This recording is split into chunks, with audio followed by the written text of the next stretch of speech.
9h30.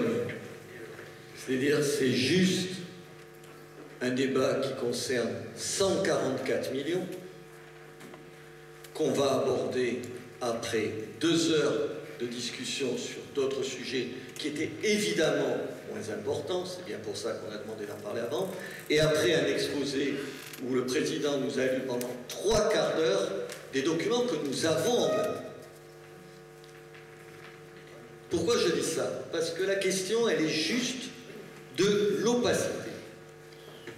La question, elle n'est pas Béziers contre l'agglo. Je vous rappelle incidemment que Béziers, c'est 65 ou 70% de l'agglo. Il n'y a pas Béziers contre l'agglo. On ne parle pas de ça. Je ne parle même pas des différends que je peux avoir avec le président de l'agglo.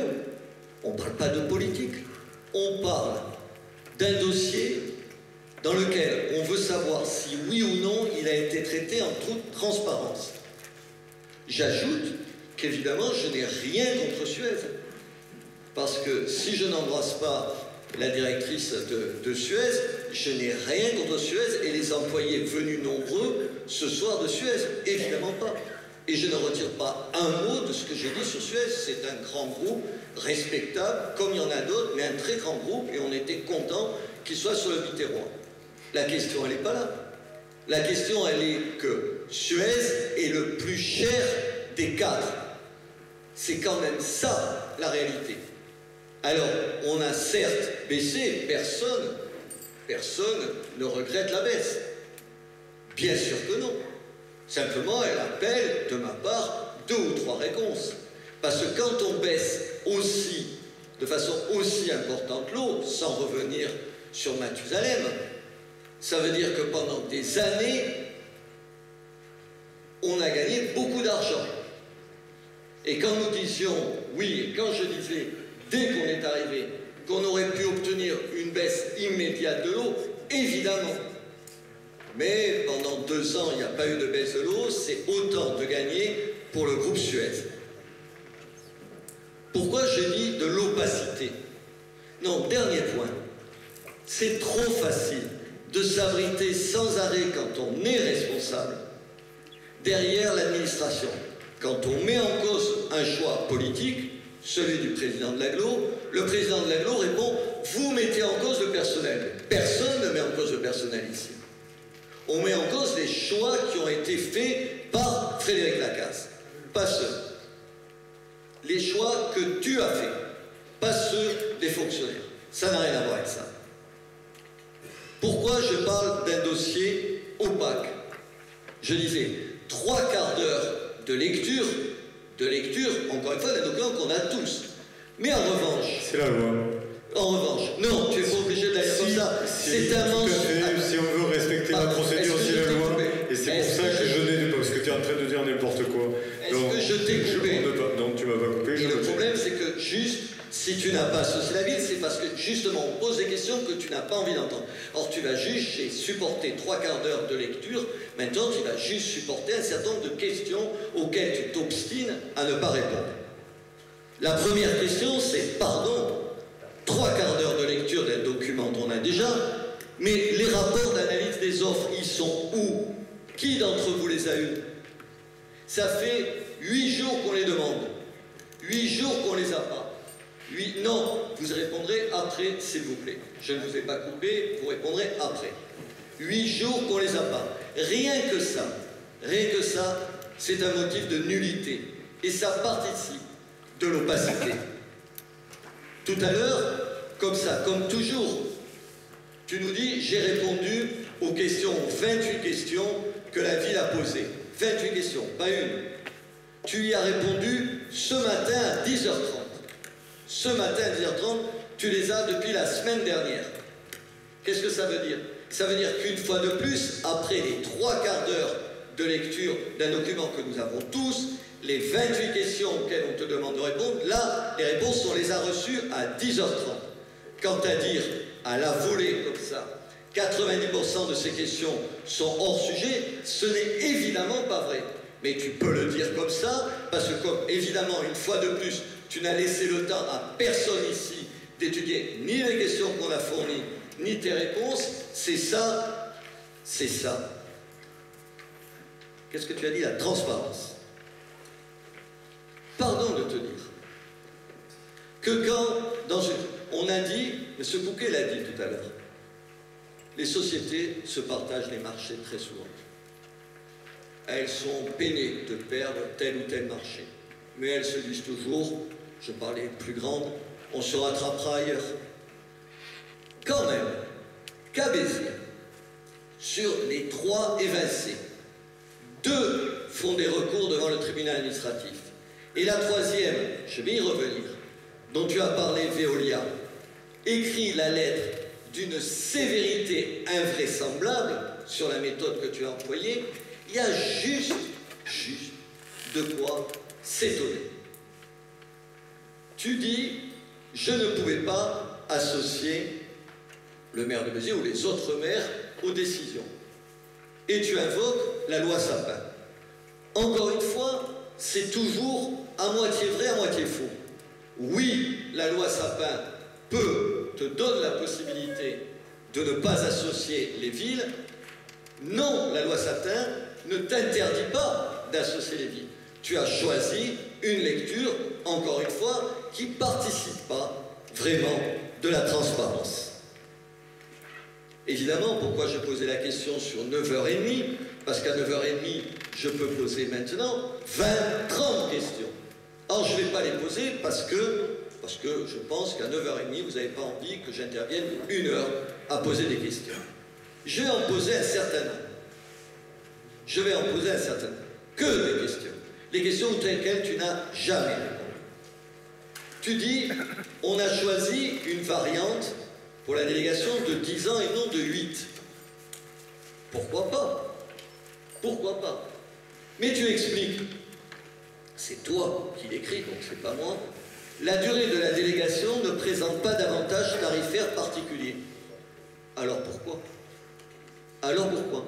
Si ça ne crée pas d'économie, pourquoi? Je n'ose imaginer que ça amène combien de chiffre d'affaires de plus aux délégataires. C'est une question, j'attends une réponse. Dans le rapport, en page 10, tu dis, je te cite, je me contente de te citer. J'ai décidé de poursuivre la négociation sur un plan essentiellement financier, tu l'as redit tout à l'heure, avec les 2 candidats ayant présenté les meilleures garanties de performance et de qualité de service, Veolia et Suez. La page suivante, dont on nous a fait lecture, tu dis, je ne négocierai le tarif qu'avec Suez. Qu'est-ce qui s'est passé? Qu'est-ce qui s'est passé? Et tu négocies le tarif, et Suez reste plus cher que Veolia. Qu'est-ce qui se passe? Pourquoi? On négocie entre les deux dont on dit, à juste raison, qu'ils sont des entreprises de grande qualité. Une reste moins chère après la négociation, mais on choisit le plus cher. Pourquoi? Tu dis, et tu présentes aux élus communautaires la simulation sur les prix. Très bien. Question, combien il y a de prix? Il y en a 1000. Il y en a combien qui sont présentés? 2. Pourquoi? Je ne reviendrai pas sur le fait qu'on n'a toujours pas, et aucun d'entre vous, je vous rappelle, parce que là on parle, et vous intervenez comme moi sur un certain nombre de camps, à l'aveuglette, parce qu'on n'a toujours pas les rapports d'analyse d'offres. La commission de délégation des services publics, dont on nous a dit tout à l'heure, il est bien d'y participer. La commission en question, pourquoi elle n'a pas fait de classement des concurrents? C'est son rôle, c'est dans les statuts, c'est dans la réglementation. Pardon, et oui. Pourquoi elle n'a pas pris en compte le critère financier? C'est dans la réglementation en vigueur. Pourquoi ça n'a pas été fait? Je vais continuer sur les questions. Et je vais citer Veolia. Veolia. explique, en parlant du président, vous affirmez que la Lyonnaise est plus performante sur les moyens humains. Elle dit, reprenant l'ensemble du personnel issu du délégataire de Suez, personnel qui est ici, complété de nos cadres dont la compétence ne saurait être mise en cause, tu l'as dit, deux grands groupes, il vous sera difficile de faire état d'un manque de compétences de ces personnels pour la gestion du service comparativement à Suez. Quelle réponse? Ça, c'est une réponse. Il ne suffit pas de lire 3 quarts d'heure un document qu'on a tous en main. Sur le même sujet des moyens humains. Veolia dit, nos dépenses en matière de personnel ont été calculées sur ces bases et sur les salaires des personnels à reprendre, communiqués par le délégataire sortant et annexés au dossier d'appel d'offres. Précise, écoutez bien, dès lors, tout écart pouvant éventuellement exister entre notre offre et celle du candidat pressenti, Suez relèverait de la part du dit candidat pressenti, de Suez, d'une manipulation à notre encontre, dont également à celle de la procédure, et d'un défaut de sincérité du compte d'exploitation prévisionnelle. Manipulation, manque de sincérité, un groupe, même quand il perd, il n'emploie pas ces mots-là, parce qu'il sait qu'il retrouvera les mêmes groupes ailleurs sur un autre marché. Toujours sur les moyens humains. Je cite Veolia. Devant les propos, pardon, je ne t'ai pas coupé. Non, mais comme je vais répondre à toutes tes questions sans problème, c'est la salle qui va avoir une problématique pour se souvenir de tout. Sinon, on vient de supporter 3 quarts d'heure de ton point, où tu nous as lu les 3 rapports un derrière l'autre. Pas de problème, on répondra sans problème. Permets-moi de te dire que tu es mal placé pour expliquer que tu as facilité le débat. Alors je continue, s'il te plaît. Devant les propos colportés au sein du territoire, par lesquels le candidat sortant aurait mis en avant la perte de 250 emplois pour votre territoire, si ces offres n'étaient pas retenues. Qu'est-ce que dit Veolia? S'adresse à toi. Je vous ai fait savoir le 17 juin que nous étions disposés à reprendre de façon complémentaire à notre offre. De toute façon, le personnel travaillant sur Béziers et le Biterrois étaient pris de toute façon, des personnels parmi également les 40 personnes du centre d'appel de délégataires. Ils t'ont demandé un rendez-vous, tu ne leur as jamais répondu. Pourquoi ces informations pourtant importantes ne figurent pas dans les rapports?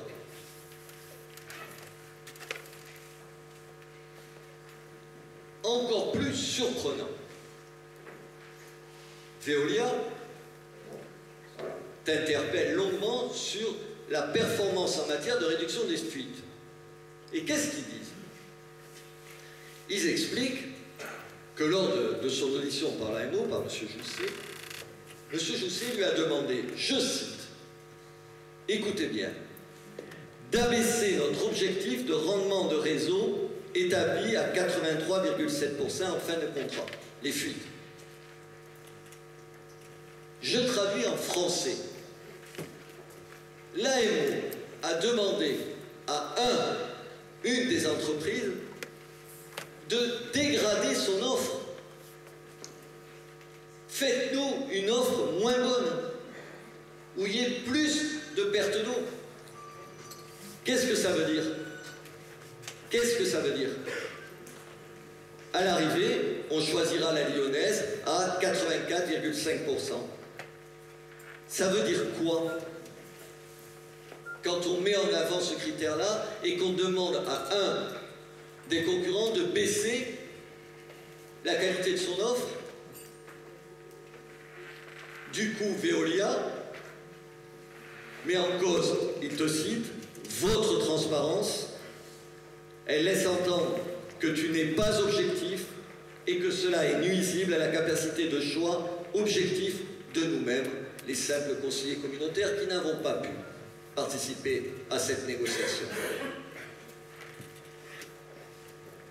Tu mets en avant, pour choisir Suez, la mise en place d'une station d'alerte de berge. Tu en as parlé tout à l'heure. Veolia répond, qu'il est tout à fait étonnant que ce facteur ait été discriminant, parce qu'ils étaient prêts à le faire.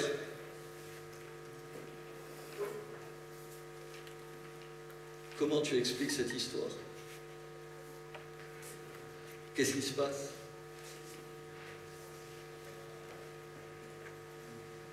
Je reviens sur un autre point. La qualité.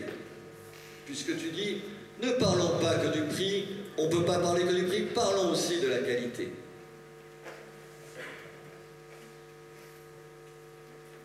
À part le critère personnel, dont tu nous as parlé encore tout à l'heure, tu disais, tu l'as écrit, c'est pas moi, que sur tous les autres critères, en gros, Veolia et Suez font à peu près pareil. Et après, dans le rapport, ça disparaît. Alors, je l'ai dit tout à l'heure, que tu expliques que les qualités sont les mêmes. Au lieu de négocier le prix avec les deux, tu négocies qu'avec Suez. Mais pourquoi? Pourquoi?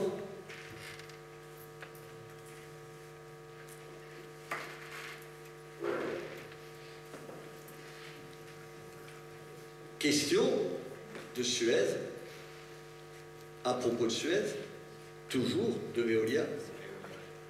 Comment qualifier votre décision visant à remettre économiquement en course le dit candidat pressenti, par ailleurs délégataire sortant? En gros, alors que tu as des offres de qualité similaires, tu le dis toi-même dans son rapport, tu ne vas négocier du prix qu'avec un des deux. Comment tu veux qu'on ne s'interroge pas? Et ils ajoutent d'ailleurs, dernière pique de Banderi, on va parler de corrida, tu parlais de rugby, certainement pas de transparence, valeur que vous avez en permanence déclinée comme étant la vôtre pendant les auditions.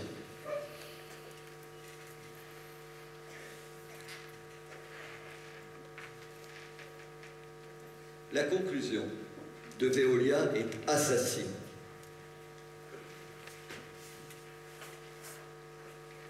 Je la lis.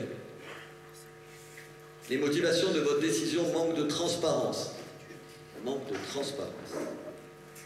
Et tout pourrait laisser penser que votre décision quant au futur délégataire aurait été prise avant la compétition. Dès lors, et dans cette hypothèse, celle-ci n'aurait pas été aussi ouverte que vous l'avez rappelé lors des auditions, en clair et en français courant pour nous, simples conseillers communautaires qui n'avons pas pu participer au débat. Cela veut dire que Veolia vous accuse d'avoir choisi la Lyonnaise, t'accuse dès le début, et que tout le reste ne serait qu'habillage. C'est grave, et ça nécessite une réponse, pas la lecture de 3/4 d'heure de documents que nous avons déjà eus. Je finirai en disant quoi? Bien sûr que je me réjouis, comme tout le monde, de la baisse. Une fois encore, les 3 autres étaient moins chers. Bien sûr que tu joues ces mots quand tu dis « mais c'est pas très grave, ils étaient concessionnaires, ils deviennent fermiers, en gros ils ne feront pas, vous avez compris, en français toujours pour les élus basiques que nous sommes, avant ils prenaient en charge les travaux, maintenant c'est l'agglo. » Ce que tu nous dis pas là, et monsieur Marc, vous verrez que ça se traduira, comme vous l'avez dit, dans les renégociations. En gros, aujourd'hui, l'agglo dispose de 4 millions, sauf si elle augmente ses taxes, de 4 millions de travaux par an. C'est évidemment pas suffisant. Alors il y aura 2 solutions. Il y aura où on entretiendra mal le réseau, ou on augmentera la taxe, et ça veut dire que les habitants du Biterrois finiront par payer plus cher.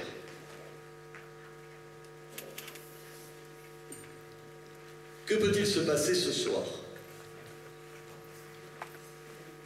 2 hypothèses. Je vous rappelle qu'il y a 2 entreprises qui portent plainte en référé. Il y en a une, l'autre le fera lundi. Et tu le sais, ils t'en ont informé. Eh oui, tu le sais, mais tu ne le dis pas. C'est toi qui as informé. Non, tu le sais, ils t'ont informé et tu ne le dis pas. Il y en a deux qui vont poursuivre en référé. Pardon de vous dire qu'avec le nombre d'approximations, le nombre de libertés prises avec les procédures, à commencer par le fait que vous n'ayez pas reçu les rapports dont je parlais tout à l'heure, les rapports d'analyse des offres, je vous garantis qu'ils ont quelques chances de gagner. On sait que les tribunaux administratifs ne se prononcent pas sur le fond, on se prononce sur la forme. S'ils gagnent, ça veut dire quoi?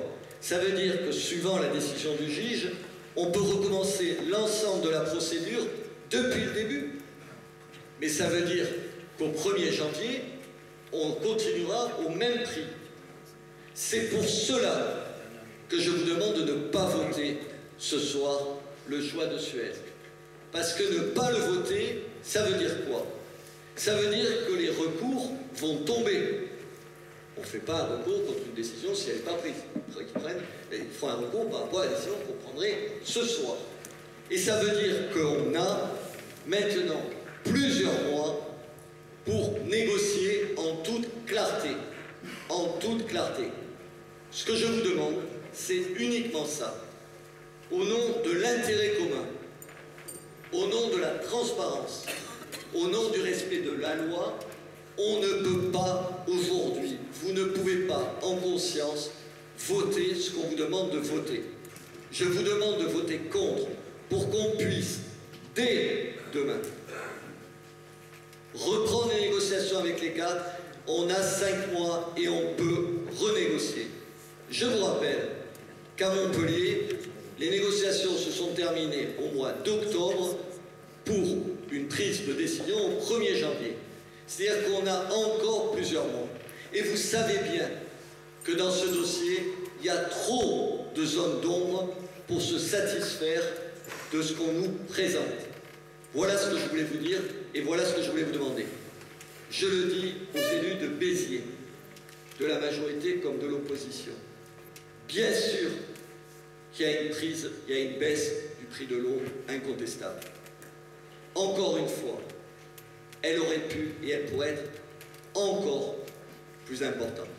Et si, je finirai là-dessus, c'est Suez et la Lyonnaise des Eaux qui gagnent en toute transparence, j'applaudirai ce choix. Je n'ai rien contre la Lyonnaise, je n'ai aucun lien avec aucune de ces entreprises, juste je veux de la transparence comme je sais que vous en voulez. Merci à vous.